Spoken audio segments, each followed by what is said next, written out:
I find that lots of buyers are really reluctant to go to auction, and to be honest, probably for good reason, because it's largely a process that favours the seller and of course the auctioneer. But here's 5 tips that I can give you to help you better prepare for when you're buying your next property at auction. And the first one is quite simple: attend auctions, and loads of them, because it's here that you're going to understand what the market activity is like.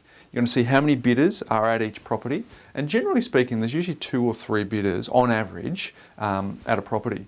But if you're seeing that there's only one, that means that there's probably not a lot of demand. If it's a comparable property, not a lot of demand for properties in that particular area.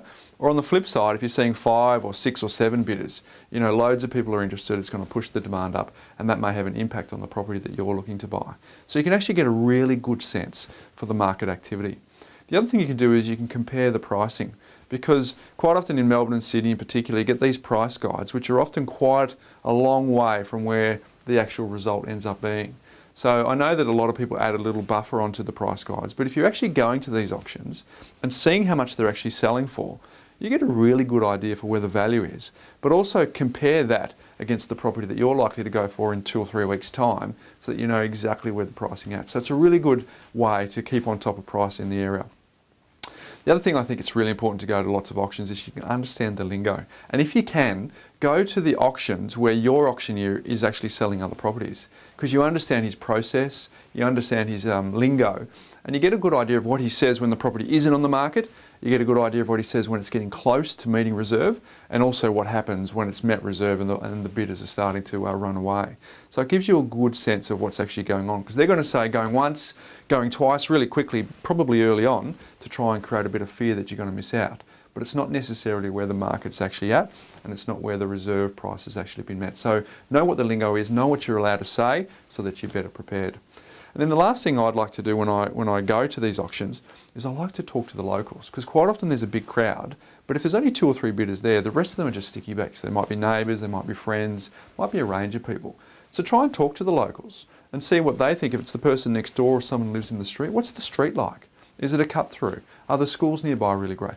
Or is there a developer that's in the area who's buying up lots of properties here with the intention to knock them over and build townhouses?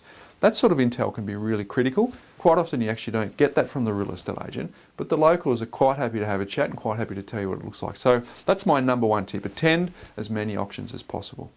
My second tip is to actually set your limit before you turn up on the day, and that's based on your comparable sales. You know what's being sold in the area, you've spoken to your finance, you know exactly what your budget is. Because if you set your limit when the environment isn't full of emotion and full of adrenaline, that means that you've got something to stand on when the red light comes on and all of the spotlight is actually on you as a bidder.